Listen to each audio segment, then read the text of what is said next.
नमस्ते। मेरा नाम आस्था है और मैं दिल्ली, हिंदुस्तान से हूँ। मेरी आंखें नीली और बाल गहरे काले हैं और मैं 5 फीट 5 इंच लंबी हूँ। 19 साल की उम्र में मैं पढ़ाई के लिए लंदन में रहती हूँ। यहाँ मैं अपने बड़े भाई आर्यन और उसके बचपन के दोस्त विजय के साथ 3 कमरों के एक फ्लैट में रहती हूँ। आर्यन पिछले 4 साल से लंदन में है और विजय भी 4 साल से उसी के साथ उसी फ्लैट में रह रहा है। मैं 1 साल पहले यहाँ आई हूँ और मेरे घर वालों ने मुझे यहाँ आने की इजाज़त ही इस शर्त पर दी थी कि मैं अपने भाई के साथ रहूंगी। हिंदुस्तान में मैं एक को एजुकेशन कॉलेज में पढ़ती थी, जहाँ मेरे क्लासमेट और कॉलेज के दूसरे लड़के मुझ पर अक्सर फब्तियां कसते थे, लेकिन मैंने कभी किसी पर ध्यान नहीं दिया। मेरा सारा ध्यान अपनी पढ़ाई पर था और मैं हमेशा नई चुनौतियों की तलाश में रहती थी। इसी दौरान मेरा दाखिला लंदन के एक प्रतिष्ठित कॉलेज में हो गया और मैं अपने सपनों को पूरा करने के लिए यहाँ आ गई। मेरी इच्छा थी कि मैं अपने भाई से अलग रहूं ताकि अपनी आज़ादी से जिंदगी जी सकूं। लेकिन घर वालों की यह शर्त कि मैं भाई के साथ रहूंगी एक ऐसी बाधा थी जिसे मैं पार नहीं कर सकती थी। जब मैं यहाँ पहुंची तो विजय को देखकर हैरान रह गई। वह 5 फीट 10 इंच लंबा, सांवले रंग का और एक कसरती बदन वाला नौजवान था। उसकी उम्र भी लगभग 24 साल होगी, यानी मुझसे कुछ साल बड़ा। वह गजब का खूबसूरत था। उसकी आंखों में एक रहस्यमयी सी चमक थी जो मुझे अपनी तरफ खींचती थी। लेकिन हैरान करने वाली बात यह थी कि वह हमेशा मुझसे दूर रहने की कोशिश करता। दूसरे हिंदुस्तानी लड़कों की तरह उसने कभी भी मुझसे ज्यादा बेतकल्लुफ होने की कोशिश नहीं की, बल्कि काम की बात भी वह मुझसे कभी कभार ही करता था, और वह भी बहुत कम। उसका तरीका कुछ ऐसा था कि जैसे वह मुझे बिल्कुल देख ही नहीं सकता। वह उसी वक्त घर आता जब आर्यन भाई भी मौजूद होते। अगर कभी ऐसा होता कि मैं घर में अकेली होती, तो विजय भी घर से बाहर चला जाता और उस वक्त वापस आता जब आर्यन घर आ जाते। ये बात मुझे हैरान करती कि आखिर वह मुझसे इतना क्यों कतरा रहा है। मैंने कई बार उसके साथ बात करने की कोशिश की, लेकिन वह हर बार कतरा जाता और मुझे अनदेखा कर जाता, जैसे उससे किसी ने बात ही न की हो। जैसे जैसे वह मुझे अनदेखा करता, मुझ में उसे पाने की इच्छा बढ़ती जाती। उसकी बेरुखी मेरे दिल में उसके लिए जिज्ञासा और आकर्षण पैदा कर रही थी। मुझे इस बात का भी डर रहता कि अगर मैं कभी उससे कोई बात करूं, तो कहीं वह भाई को न बता दे, कहीं आर्यन मुझसे नाराज न हो जाए। लेकिन इसके बावजूद मैं अक्सर उससे बात करती रहती। हर बार मुझे उसकी तरफ से बेरुखी और नाकामी का सामना करना पड़ा। यह लड़का लंदन जैसे खुले माहौल में रहने के बावजूद यहाँ की बुराइयों और बेतरतीब जिंदगी से दूर था। हालांकि मेरा भाई कई बार शाम को बाहर दोस्तों के साथ चला जाता, लेकिन विजय ऐसी तमाम बातों से बहुत दूर था। वह अपना ज्यादा वक्त पढ़ाई या अपने काम में लगाता था। उसकी यही परहेजगारी और संजीदगी थी जिसने मुझे उसकी तरफ खींचा, और मैं उसे मन ही मन में चाहने लगी थी। वीडियो पर आगे बढ़ने से पहले, यदि आपने हमारे चैनल को सब्सक्राइब नहीं किया है, तो कृपया सब्सक्राइब करें और उसके बगल में घंटी को चालू करें। एक बार जब विजय की तबीयत खराब थी और वह दिन भर घर पर ही रहा, मैं भी जल्दी कॉलेज से वापस आ गई। बारिश का दिन था और मौसम काफी ठंडा था। आर्यन भाई उस वक्त अपनी नौकरी पर थे, इसलिए मैंने विजय के लिए चाय बनाई और उसे पेश की। मैंने देखा कि वह काफी बेचैन महसूस कर रहा था। उसने मेरे हाथ से चाय का कप लिया और खामोशी के साथ बैठकर पीने लगा। उसके चेहरे पर थकान साफ दिख रही थी। मैं भी एक कप लेकर उसके कमरे में कुर्सी पर बैठ गई और उससे बातें करने लगी। मैंने उससे पूछा कि तबीयत कैसी है, क्या कुछ खाना पसंद करोगे? वह मुझे किसी बात का जवाब देता और किसी पर खामोश रहता। अपनी नजरें कभी अपने लैपटॉप पर रखता तो कभी खिड़की से बाहर बारिश को देखता। वह मुझे अनदेखा कर रहा था, लेकिन मैं ढीठ बनकर उसके सामने बैठी रही और दिल में सोचा कि देखती हूँ, यह मुझे कब तक अनदेखा करता है। मेरा मकसद सिर्फ उससे बात करना नहीं था, बल्कि मैं उसकी करीबी महसूस करना चाहती थी। ये जानना चाहती थी कि उसके दिल में क्या चल रहा है। बातों के दौरान जब मैंने देखा कि वह मेरी तरफ ध्यान नहीं दे रहा, तो मैंने उससे सीधे सीधे यह पूछ ही लिया कि वह मुझे अनदेखा क्यों करता है।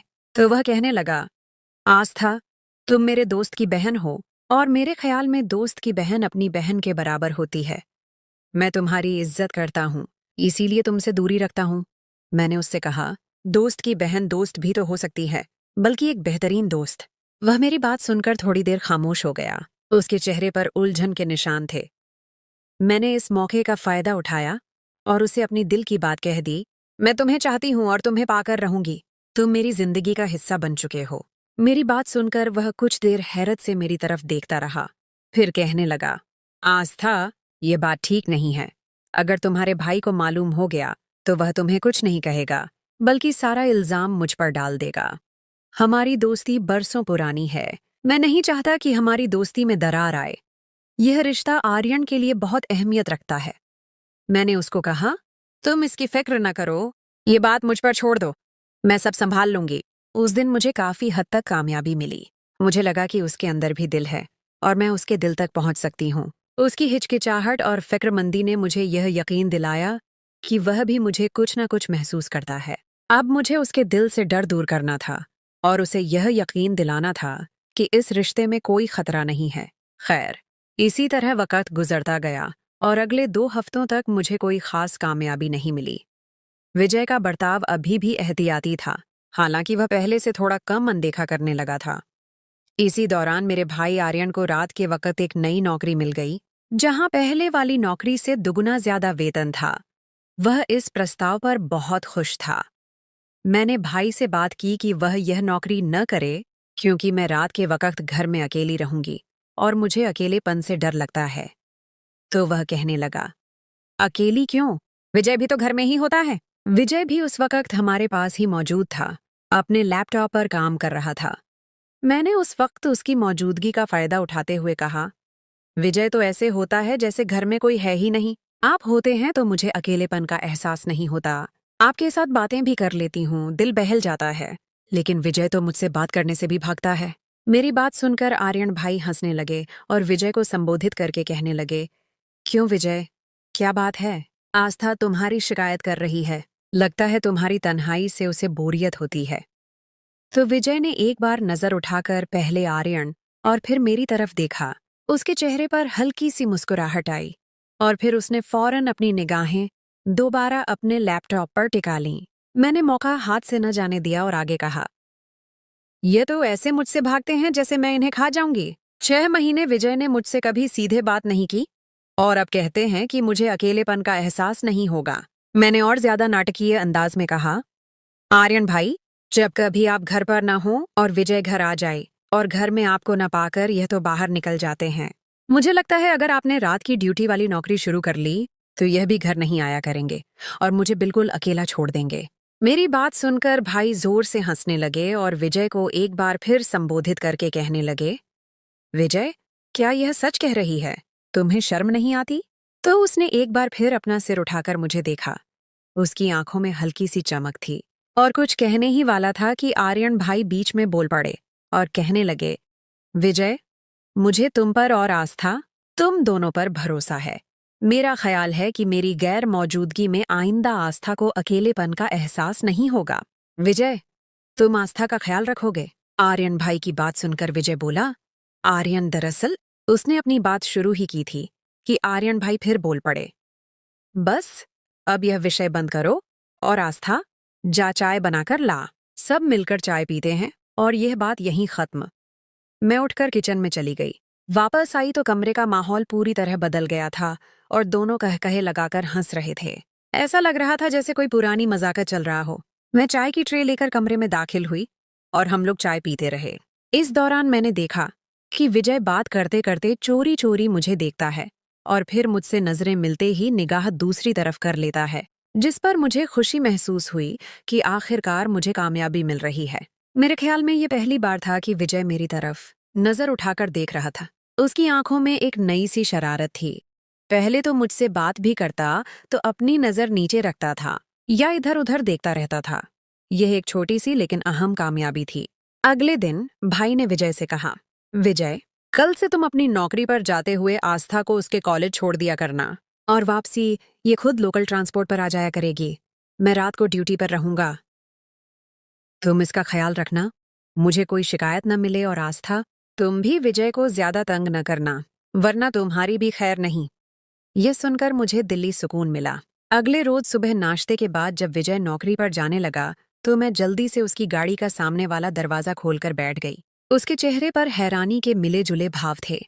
वह गाड़ी में बैठा और एक नजर मुझे देखकर हल्का सा मुस्कुराकर गाड़ी चलाने लगा। वह चलाते हुए खामोश था, जैसे अपने ख्यालों में खोया हुआ हो। मैंने इस खामोशी को तोड़ा और कहने लगी, विजय, अब जितना दूर भागोगे मैं उतना ही पास रहूंगी। और मैंने कहा था कि मैं तुमको पसंद करती हूँ और तुमको पाकर रहूंगी। तुम मेरी किस्मत में हो। वह मेरी बातें खामोशी से सुनता रहा, कभी हल्का सा सिर हिलाता और मुझे कॉलेज के बाहर छोड़कर चला गया। मुझे लगा कि मेरे शब्द उसके दिल पर कुछ न कुछ असर कर रहे हैं। दोपहर को मैं घर आई तो आर्यन भाई सो रहे थे। मैंने अपने कपड़े मशीन में डालकर धोए और टीवी लगाकर देखने लगी। शाम को विजय आए तो मैंने उनको भी चाय पेश की। इतने में आर्यन भाई भी उठ गए और अपनी नौकरी के लिए तैयार होने लगे। मैंने उनसे पूछा कि आज रात के खाने का क्या मूड है, तो आर्यन भाई कहने लगे, मैं तो नौकरी पर रहूंगा। बेहतर है, जब तक मेरी रात की नौकरी है आप लोग बाहर से ही खाना खा लिया करना, मुझे चिंता करने की जरूरत नहीं है। मैं यह बात सुनकर उछल पड़ी कि विजय के साथ मैं पहली बार आज बाहर खाने के लिए जाऊंगी। ये एक ऐसा मौका था जिसका मैं कब से इंतजार कर रही थी। भाई के नौकरी पर जाने के बाद मैं टीवी देखती रही, जबकि विजय अपना लैपटॉप लेकर अपने कमरे में घुस गया। मैं बेचैनी से उसका इंतजार कर रही थी। रात को 10 बजे, जब भूख की शिद्दत बढ़ने लगी, मैंने विजय के कमरे का दरवाजा बिना ताला लगाए खोला और कहा, आज क्या आपने भूख हड़ताल कर रखी है? अगर ऐसा है भी तो इसमें मेरा क्या कसूर है? आपको कुछ नहीं खाना तो मुझे तो भूखा ना रखें। मेरी बात सुनकर विजय मुस्कुराए और अपना लैपटॉप एक तरफ रखकर उठ गए और कहने लगे, तुम आधा घंटा और इंतजार करो, मैं केएफसी से कुछ ले आता हूँ। मैंने कहा, नहीं, आप घर कुछ न लाएं। मैं भी आपके साथ चलूंगी और बाहर ही खाकर आएंगे। आज मुझे आपके साथ बाहर खाना है। मेरी बात सुनकर वह एक लम्हे के लिए मेरी तरफ देखने लगा। उसकी आंखों में एक नई चमक थी। फिर कहने लगा, चलो ठीक है। मैंने कहा, ठहरो, मैं कपड़े बदल लूं, कुछ अच्छा पहन लेती हूँ। तो वह कहने लगा, क्या बदलना है? अच्छी भली तो हो, तुम्हें किसी बदलाव की जरूरत नहीं। मैंने उसकी बात अनसुनी कर दी और दरवाजा खोलकर बाहर निकल गया। मैं भी उसके पीछे ही बाहर आ गई और गाड़ी में बैठ गई। उसने गाड़ी चला दी और खामोशी से ड्राइविंग करता रहा। मैंने इस खामोशी को तोड़ा और उससे पूछा, आप मुझे जानबूझकर अनदेखा क्यों करते हो?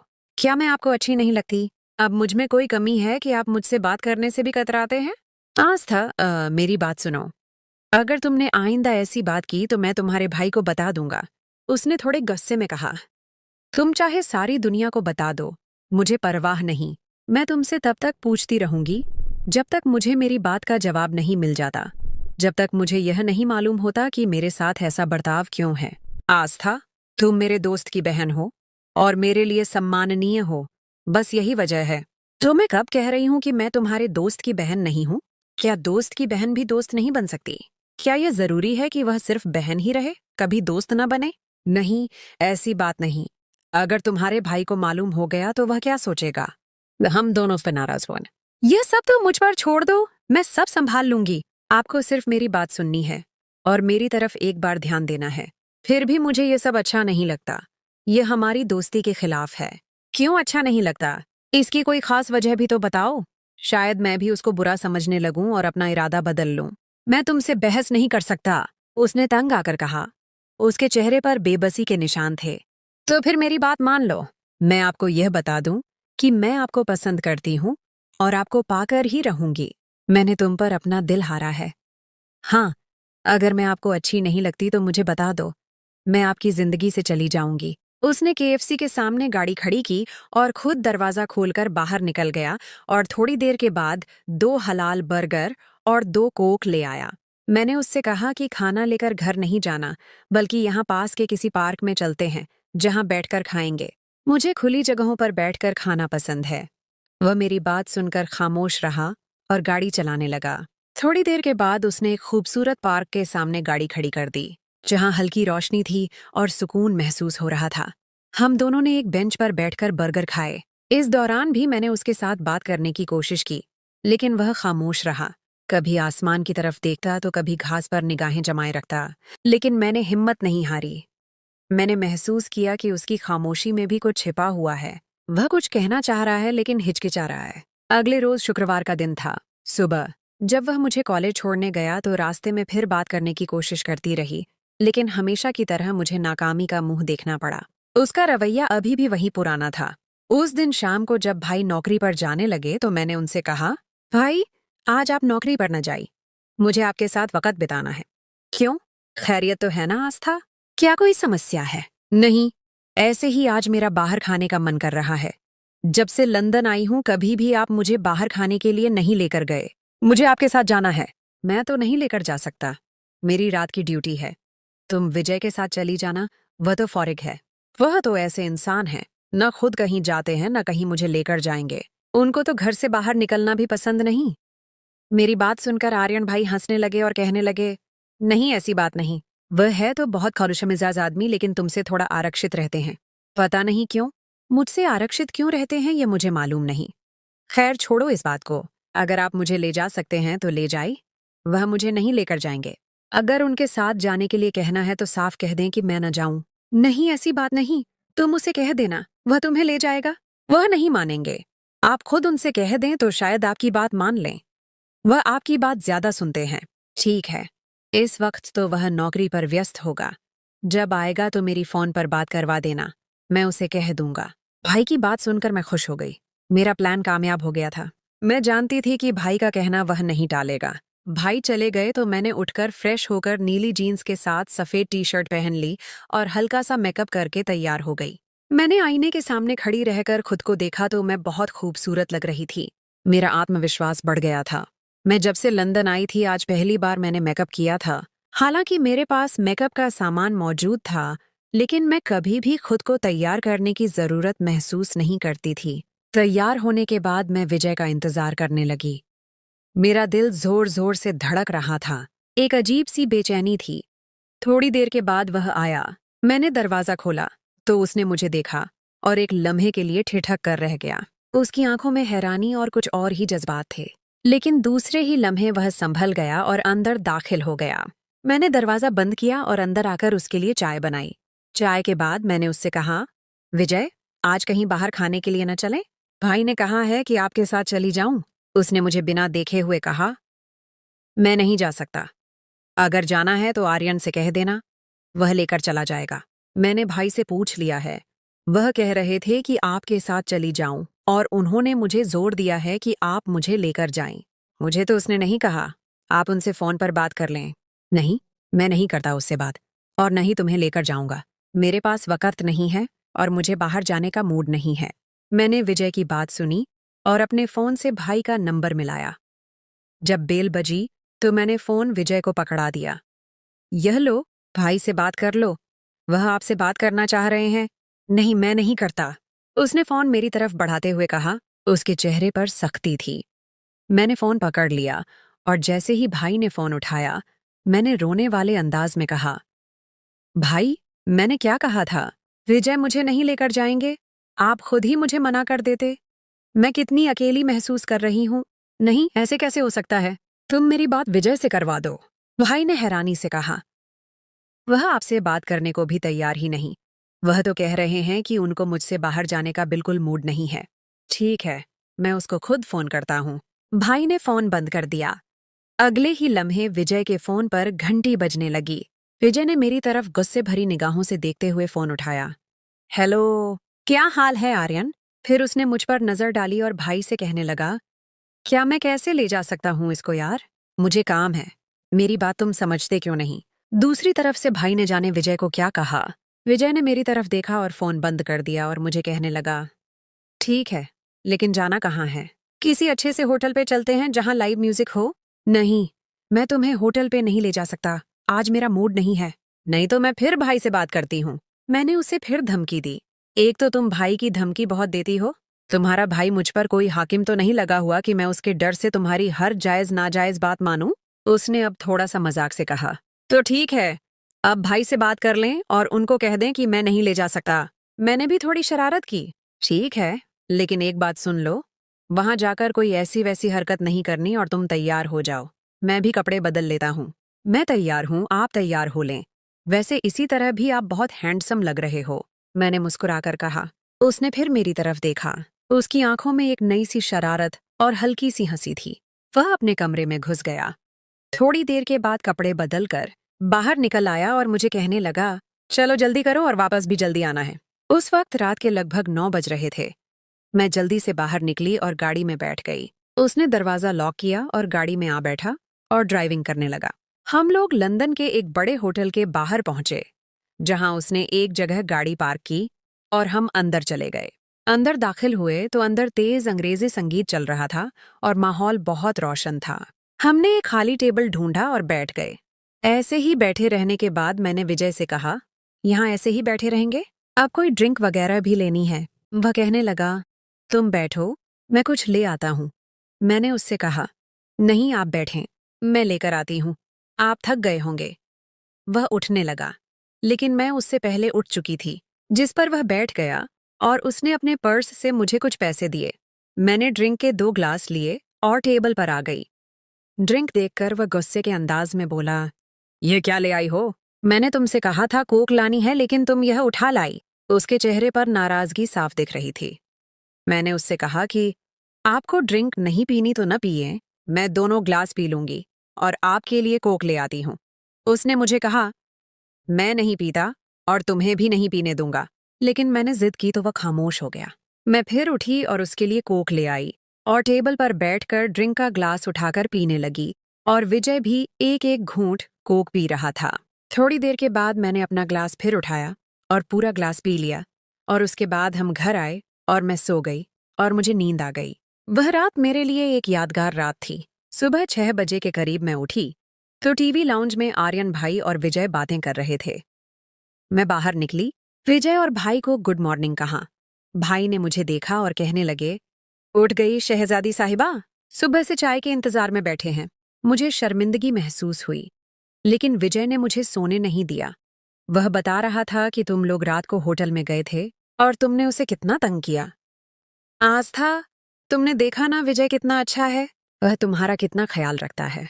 मैं घबराई हुई थी, कुछ न बोली और बाथरूम में घुस गई। नहाकर फ्रेश हुई और फिर मैंने जाकर चाय बनाई और उनके पास ही बैठी और इंतजार करने लगी कि कब भाई मेरी क्लास लेना शुरू करते हैं, मगर ऐसा कुछ न हुआ।